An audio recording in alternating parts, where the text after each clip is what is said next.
There we go. Record to the cloud.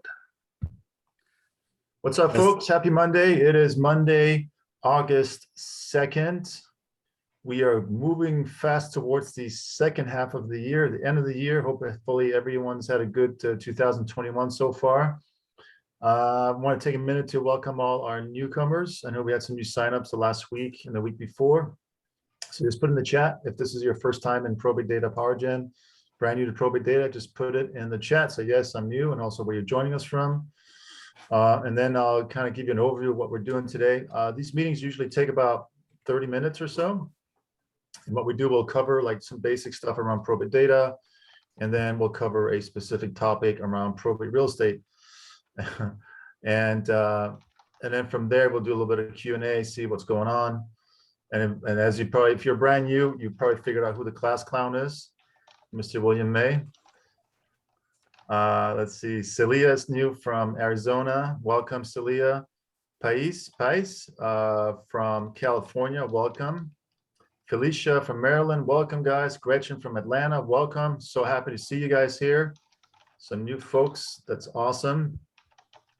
So for the new folks, what we're going to do is we're going to spend a few minutes just pointing you in the right direction in terms of what you can expect from ProbateData, and also, very importantly, where you can get some more recorded webinars from on YouTube. Let's see here. All right, Mickey is new. Awesome, welcome, Mickey. Hi, welcome. All right, so new folks, there's a resource you guys should copy paste into your browser, and here it is. This is our YouTube channel. It's basically youtube.com/ProbateData. There we go. So make sure you guys make a note of that. And also, the way the system works is this: like, so whether you just signed up or you're on a trial, you're going to start getting. You have to choose up to three counties, right? Up to three counties, and then we'll email you leads. Whenever we upload new leads for those counties, we'll email them to you directly in your inbox. So when you sign up, you should have gotten an initial welcome email and then your initial batch of leads. And usually there's all three counties are listed there. And then going forward, what will happen is every time we get new data, we upload it, you get an email with one of three counties or all three counties at the same time if we happen to upload them that same day. The other way you can get it is logging into ProbateData, and you can do searches in there. You do searches, you can download up to 100 cases per billing period, per 30 days. So that's in addition to what we're sending you. So if you have, say, 3 counties and you can download another 100 cases at your own liking, you could easily be working with anywhere from 200 to 500 to maybe even 1,000 cases per month, depending on your county. So some counties, like in Harris County, Texas, that one gets like an average of 600 cases per month. And then some counties like Orange County, California, that gets about 50 per month. So there's a wide range. So if you're getting, say, 40 or 50 cases per month, there's nothing we can do about that. That's what gets filed at the courthouse, right? And then for some of you, if you're getting a lot of leads in populous counties where there's a high population, more people are filing, that's what's happening for you. So again, go to our YouTube channel and watch our videos there the last couple of weeks. You can get there's some things you can learn there. We also have playlists there that teaches you some basic stuff. And then that's the way you do it. So there's 2 ways: you get emails with your leads, and then there's also, you can log into ProbateData anytime you want. So good question here from William. If we do a search and pull the cases before they're dropped in the email, does that subtract from our monthly count? It actually wouldn't work that way, because when we upload them, we notify you within hours. So I mean, if you were to go in within those hours that we uploaded the cases and you downloaded them and then we email them to you, it's whatever you download from your site, that's going to count towards your monthly 100 limit, right? So when we do downloads, we don't recommend doing downloads, on cases that were filed going forward, right? Because we're emailing to you anyway. So there's no point in going and downloading current cases, because you're going to get that email within hours of us uploading it. What we do recommend downloading is going back in time. If you want to go look for older cases that haven't sold yet.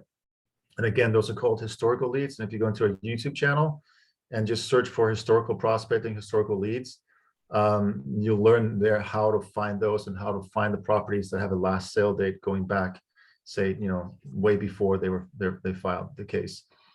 All right, so today what I figured we'd cover is kind of drill into the FAQs, the frequently asked questions, not from our users, but more from from the executive administrators. So over the last week, I got emails from a few people asking us to get more specific in what we teach on probate data. So I'm going to take that feedback and start using that today. So today what I want to cover is like the top 4 or 5 most commonly asked questions that you get from an executor or administrator when you're calling on them. So this is not necessarily objection handling. This is just to help you understand what they're going through. So if you're calling and trying to understand what's going on with them, and you're trying to understand where they're at, and you're trying to get an appointment, you might get some comments and some feedback that you've been trained to understand as an objection.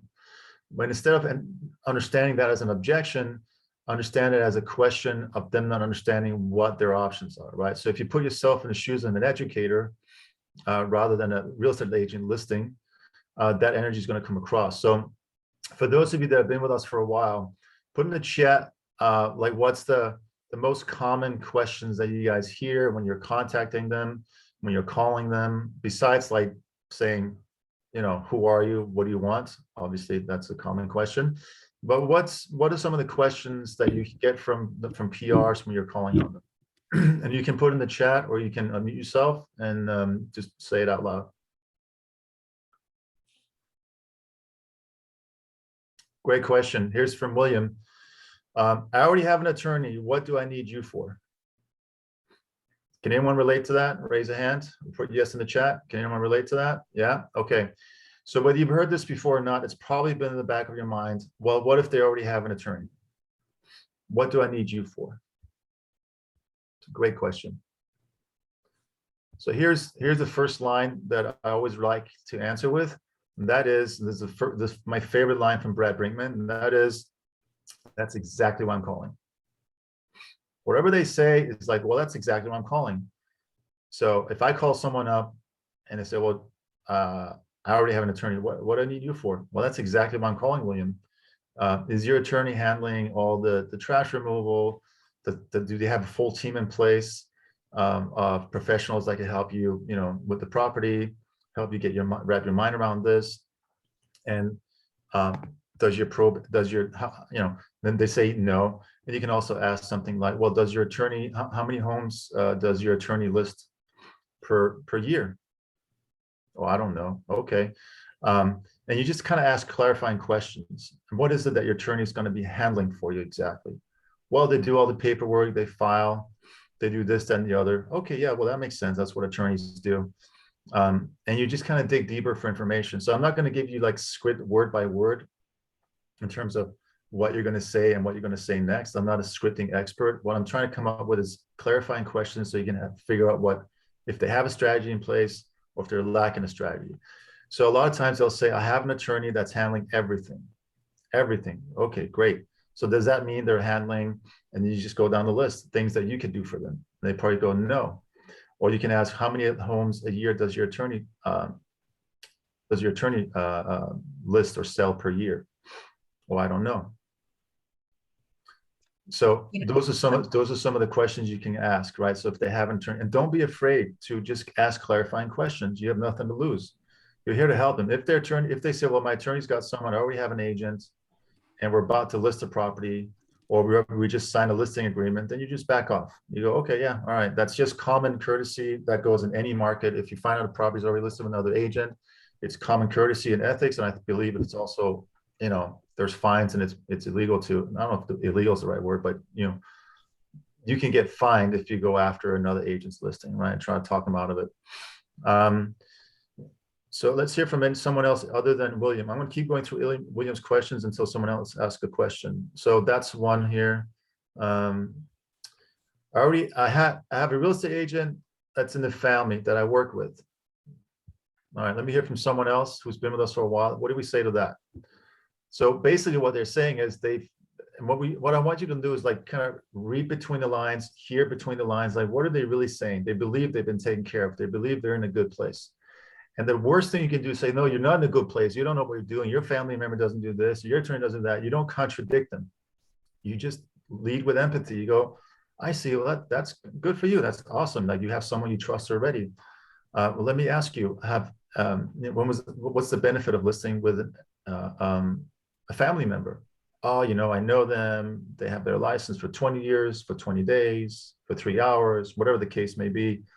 Go, great. And what are the benefits of doing that, right? So for those of you that are familiar with the track that we taught on UPLC a while back, you're basically starting with empathy, just leading them down the path, ask more questions.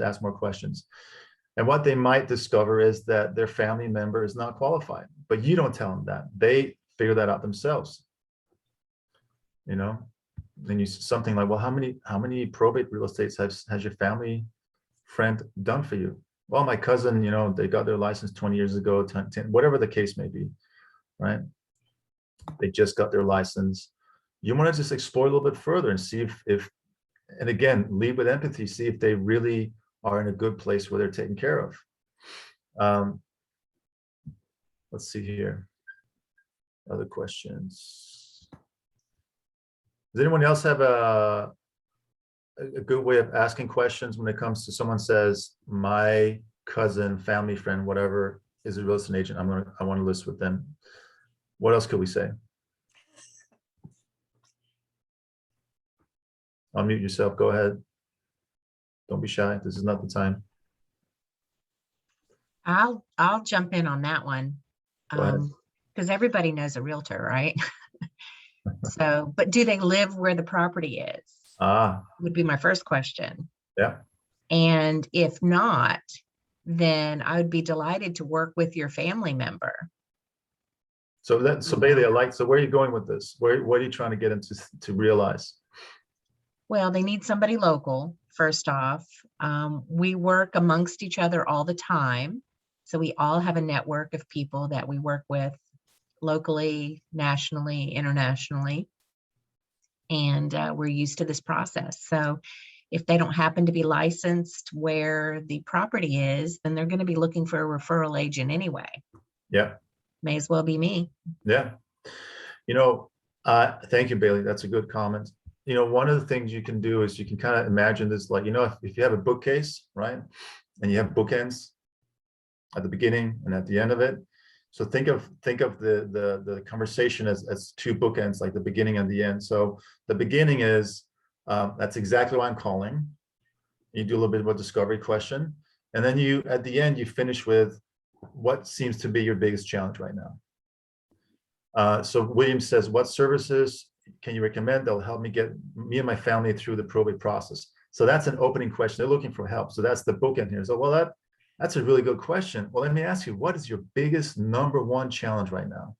Because I have a whole slew of services and I could talk your ear off, but let's just start with your number one challenge. What is that right now? I live in Arizona. The property is in San Diego. I don't know if it's safe. We're trying to get grandma's, furniture moved out and get the mail forwarded. And I just, we have some keys, but I don't know how many keys are floating around. And we just want to secure it. So what you're hearing is secure the property, clean it up. Okay. So if that's the number one challenge, if I could put you in touch with someone that could help you with that, what would that do for you? How would that help you? So here's what we're doing, right? We're giving them, you want to find out what the headache is, and then you want to give them a Tylenol. The analogy that I always use is this. If you're out there selling vitamins, people don't care because you could skip a few days, a whole week, a month, a year without taking a vitamin. You won't really notice the difference, right? We've been told vitamins help, but so we take them, we want to be healthy. But if someone's going through a migraine or a headache, and you're like, hey, this thing will get rid of your headache, they'll raise their hand right away. I'll take that. But they may not know if they have a headache or not. They may not know what the headache is. So if you start with, that's exactly why I'm calling, and you end it with, well, what seems to be your biggest challenge right now? You bookend the beginning and the end of the conversation where they get to explore what's going on and what the biggest challenge is, and you can offer solution through your network of people. So when I say network of people, if you're brand new to CPRES and ProbateData and you're just, still playing with the bubble wrap, as we say, and you're like, what is this network of people? Who are they? Where do I find them? That's your own little network of professionals that you work with, and you establish a list of, key service, trash removal, estate sales, gardeners, contractors, CPAs. In your lesson plan, there's a whole list of people that you could be working towards, right? And establishing that list.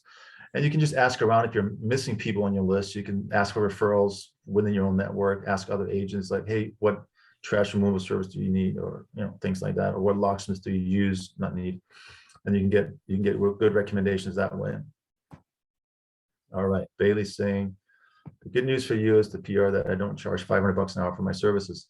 So yeah, so that goes back to saying, well, I'm using an attorney. That could backfire, Bailey, because you don't know if the attorney is working. Most attorneys just get paid on when the case is over, they get paid a percentage. Most don't charge per hour, I believe, but I could be wrong on that. But if you go with, like, the good news is it's a little bit of a snipe remark, like, well, I don't charge $500 an hour. You're kind of underplaying your value. Instead of, you know what I mean? Like, instead of putting them versus you just kind of roll with the flow and you ask questions. Well, I'm happy that you found someone that you like working with. Let me ask you, like, what do you think are the benefits of having your attorney do everything? And they say, well, they do everything. Yeah, they do everything related to probate, the paperwork, the courthouse, and all that. Do they have someone on their team that can help you secure the property? Make sure that the locks are changed or new keys? Because, Bailey, I don't know if you know this, but as an executive of the state, you're now the person in charge. I don't know if your attorney told you this, but there's this thing called fiduciary duty. Like, you have responsibility to the entire state, and the attorney basically works for you. I'd love to be part of your team. I'd love to be part of your A team. And I'd love to put my team to work for you. Give me an opportunity to apply for this job. I'd love to have this job. I really want to see you succeed. We're on the same page here. All right. What other comments or questions or feedback do you guys hear on the phone when you're with the executor or administrator? What are some things that you guys hear where you get a little bit stumped? Again, we're not looking for, this is not called objection handling. They're not objecting you or who you are or as an individual. They're just kind of clueless they're not clueless, but they don't know what they don't know at this point. And your job is to help them open up their mind a little bit more. So Janet's saying, I think it's Janet. Great. I work with several probate attorneys who refer me their clients, such as yourself. Once we discuss the process, I would like to reach out to your attorney. I like that a lot. So basically what we're saying here is, like, I love working with attorneys. I work with attorneys all the time. In fact, I understand the process so the attorney can rest assured that this is going to be handled right. By the way, the whole attorney thing, like, if once you've done a deal in probate, whether you talk to their attorney of record or not, it doesn't matter. Always reach out to them and thank them for their help and congratulate them on a good job done, job well done. They may not even know who you are, but you can say, look, in reference to, Bobby Smith estate on such and such as this case number, I really enjoyed working with you and the team. And as you know, we got top dollars for it. And hopefully that was beneficial to the rest of the state, because their attorney, they get paid based on the entire value of the estate. So the more money you get for the real estate, the better for them. And guys, this also goes for properties that are upside down. That has to go into a short sale, right? A lot of times PRs, well, let's use that as a comment. The executor might say, oh man, I don't know, grandpa took out a reverse mortgage and it's totally upside down. We owe like, 800,000 on it. It's worth maybe 500,000. I don't know what to do. There's no money in the account. I'm so fed up. I don't know what to do. We can't pay the fees. There's none. And you go, great. That's exactly why I'm calling. Did you know there's a way that you can get paid for your services? What do you mean? Well, let's meet and we'll see if that actually makes sense for you and go over your options. Because I don't know if you guys know this, but there's a way for the executors to, when you're going through a short sale, the attorney or you can negotiate with the lender and say, well, Bobby Smith here is the executor that's handling all this. They want to get paid 10,000, 15,000, whatever. You put that into your negotiations, and that could become part of the closing process. So now you have motivated sellers, even though there's no equity. All right. Any other questions? Those are the only things you guys hear from PRs? Attorney? My attorney problem? What else do you guys hear? If you're not, here's here's what I'm going to say. If you're not putting any questions in there, that means you're not talking to anyone. That means you're not hitting the phones. That means you're not really doing anything out there in the market. I'm nudging you, obviously. Hi So, there. yeah, who's this? Well, I'm going to come on and say you're absolutely right. I am brand new, and Awesome. I'm actually putting the cart before the horse because we haven't done the probate the course yet. But you sent me an email and I clicked on it, and here I am. So I was going to say I'm loving everything you guys are sharing, but you know we're totally green, so I don't even know what to ask at this point. Well, I love the fact that you're raising your hand, stepping out there, saying, I don't know what I'm doing, but I'm excited. I want part of this. I don't have any questions, but I'm here. So that's a great way to establish some level of accountability. Like, so we're going to keep looking for list days over the coming weeks. And welcome aboard. We're happy to have you here. Thank you. Absolutely. Absolutely. All right. So Mickey, go ahead. Hi. Hi. I'm brand new too, and so I just been kind of gathering information. I like to know things before I start talking. Yeah. So, as a matter of fact, I had passed out some flyers that I made at a congressional meeting a couple of weeks ago, and of course, I got a caller that was asking me about some affairs for her deceased sister who owned a trailer that was in that is currently in Connecticut. So first of all, she's out of my state. I didn't feel comfortable answering any questions. You know, she wanted hold, I got the document right here on my printer. All right. She wanted to do a notice to creditors. And I didn't know if the state of Connecticut does the same form as the state of Michigan.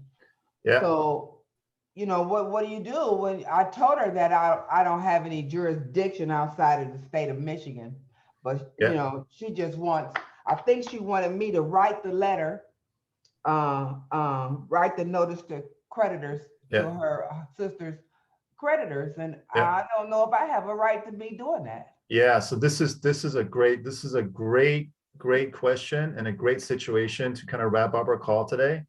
Because for those that are brand new, this is a huge warning and red flag to all of you. Make sure you don't get sucked into giving legal advice, because you will get sued if things go wrong. Okay, so the best thing you can do is hand that hot potato off to somebody else. So so Mickey, I would say, well, do you have so usually your attorney does that. Do you have an attorney? No. Okay, so first step is go get an She attorney. don't want to pay an attorney. Okay, well, that's her problem, not yours. Right, so you need to understand where you draw a boundary in a line, because someone that comes to you, can you do this, can you do that? Sometimes you want to be helpful, but we end up enabling them, and then also we putting ourselves in at risk, right? So really, for everyone brand new or you've been with us forever, please remember this: do not give legal advice. I've seen a handful of our agents over the last 12 years getting sued, losing their license because they thought they knew it all. They're like, well, I read the probate code. I know what a notice of credit. I know this, I know that. I can do it. I'll help you. They mess it up. Some paperwork's missing. People don't get paid, or it takes longer than it should. And then the PR is like, wait a minute, you don't know what you're doing. I'm going to get an attorney. And then the attorney's like, well, they messed it all up and they gave you legal, just the fact, whether they messed it up or not, the fact that you're giving legal advice when you're not an attorney, you're not licensed, you haven't passed the bar. It's like someone coming out and representing a seller in a real estate transaction without having a real estate license. That's illegal, right? You can't do that. You guys have all been licensed because you want to sell property, help other people sell property, right? So Bailey's face talking to me. yeah. Janet's saying also, although agents get paid at close of escrow, it may take months after close before the state is finally settled and attorneys get paid. Attorneys appreciate someone that goes on their team. Janet, 100% true. Amen to that. So when you display professionalism, expedience, You know what you're doing. You speak the jargon. For those of you that are brand new, don't worry about knowing everything. You just need to know the overall strategy, the flow, the timeline, know the key phrases. Have letters been issued? Have the petition been filed? You know, things like that. If you speak the jargon, you know more about this than the executive administrators. I once taught international marketing, international advertising at UCLA, and my professor that was kind of like handing it over to me noticed that I was super nervous. Like, I don't know what I'm doing. At least in my mind, I was like, I don't know what I'm doing. So, well, you have the experience. I go, yeah, but like, I'm going to be teaching a class full of adults like about national advertising. So, like, listen, obviously, I get your intent here. We wouldn't have hired you if we didn't think you knew what you're doing. You passed the test and but I was still nervous because it was important to me. And he gave me advice I'll never forget. He says, well, as long as you're about at least a chapter or two ahead of the students, you should be fine. So the same thing goes for you guys, right? You're reading, you're studying, you're passing your CPRES, you're taking the exam, you're like, all this information is coming in. You guys are light years ahead of the process of these executors that are just right now getting into it, right? So, so just keep that in mind. Even though you're learning and you're getting certified, does not make you an attorney. It does not make you a legal expert. Don't get legal advice. Mickey, in your case, I would just forget about this one and say, well, I can't give you legal advice. If you don't hire an attorney, that's up to you. I wish you the best of luck. If you have any real estate here locally that you want to sell, I'm your gal. I can help you out, right? Meanwhile, if you want to sell the trailer home in Connecticut, you should probably look someone up over there, because that's a hot potato. They don't want to pay for anything. They don't want to get advice. They just want it done the way they want it done. They probably read somewhere they didn't need to give notice to creditors. And I understand where they're coming from. They might not be a whole lot of money in the state if they feel like they can't pay an attorney. But if they knew their options, and you could just say, you know, did you know that most attorneys get paid as a proceed of probate? So you should interview some probate attorneys. And if that doesn't work, you can work directly with the government. There's some assistance there. All right, folks, that's it for today. I want to thank you all for showing up. I really appreciate you, and I appreciate your questions. And we'll do this every week. We'll pick something. We'll do a quick overview for the newcomers, and then we'll pick something specific to hone in on. If you have any follow-up questions or comments, thoughts or suggestions, just email me directly. I'm happy to read them, and I reply to pretty much all my emails. My email address is info@probatedata.com, info@probatedata.com. And it's the same time, same day, every week, Mondays at 9 a.m. Pacific Standard Time. All right, folks, be well, stay safe. See you guys next week. Bye.